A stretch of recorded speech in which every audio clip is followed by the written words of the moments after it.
Section 3. You will hear a tutor talking to a student about a future assignment. First, you have some time to look at questions 21 to 25.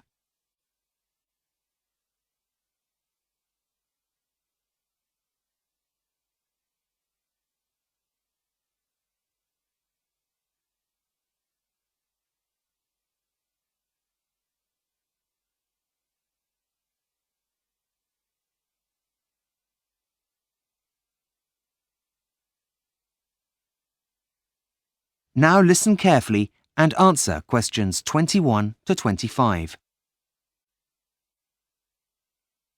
Hi, Professor James. Have you got a minute?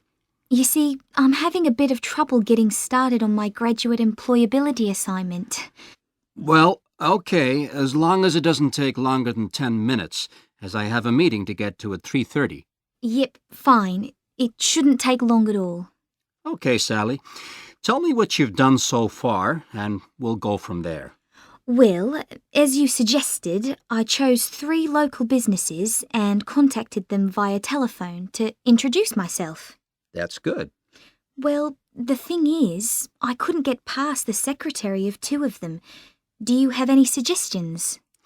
What about following up with a letter stating what time you'll be calling again? Oh, that's a good idea. I hadn't thought of that. So, tell me about the one you have contacted. Right. Well, he was very helpful, actually. He received the survey I emailed him and has already sent it back. I've had a very quick look at it, but haven't had a chance to write it up yet. So far, so good. Carry on. Well, apart from that, I've also found a lot of statistics that exist on the starting salaries graduates begin on once they finish studying. There's some really interesting stuff out there. Did you know, for example, that your average engineer earns nearly as much as a medical graduate? Yes, I did. Gosh, I had no idea. Having second thoughts about a career in human resources, are we? No, but I was surprised. Anyway, getting back to where I was, I've gone to the library, but the books you recommend have already been taken out. Apart from one, that is. It's called A Starting Success. I haven't read it yet, but I've taken it out and it's on my list of things to do. Have you come up with a plan yet? Yes, and I've written my hypothesis as well as my introduction, but that's where I've got stuck.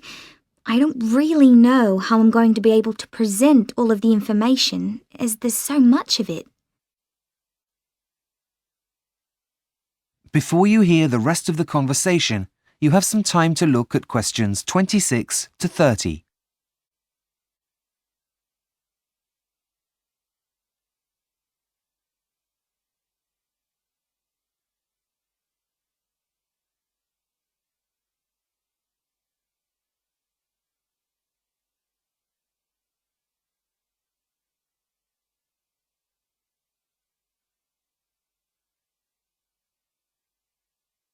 Now listen and answer questions 26 to 30.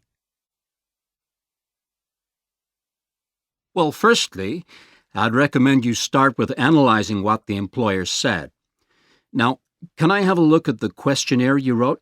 Yes, here it is. Thanks. Oh, dear. Well, it's no wonder you're overwhelmed with information. You've collected a lot of information which can be overwhelming. Oh dear, that took me ages. And does that mean I can't use it? Afraid so. But don't worry, if you've got a pen and paper, I'll quickly give you some pointers, and then you can rejig it to get the information you're looking for. Okay, just a minute. I know there's a pen in here somewhere. Okay, got it. Right. Well, first and foremost, you need to be clear. There's no point having a beautifully worded document throughout that no one understands. Use language that is simple. Right, got that. What next? You need to catch the reader's attention at the start of the document. And you need to find the right balance between formal and informal language. Your survey isn't an official document, but more of a living one that serves a purpose, so neutral language is best. Okay, just writing that down. Okay. The next one's what your mistake was this time. Try not to use open-ended questions, or you'll find it impossible to collate your results. Yep, I think I've learned my lesson there. What else? Scales really do make the job of completing the questionnaire easier for the recipients by saving them lots of time and effort writing. I take your point. Anything else? One last thing. Make sure you've thought about the logic of your questions. There's nothing worse than trying to make choices about things that seem to have no order. Right. Got it. I see where I went wrong now, and will try to do better next time. Don't worry. It's a very easy mistake to make, and one that many people come across the first time they do this kind of assignment. Okay, Sally, I really must rush. I'm late for my appointment. Of course. Thanks for your help. I'll see you in class tomorrow. Bye. That is the end of section 3. You now have half a minute to check your answers.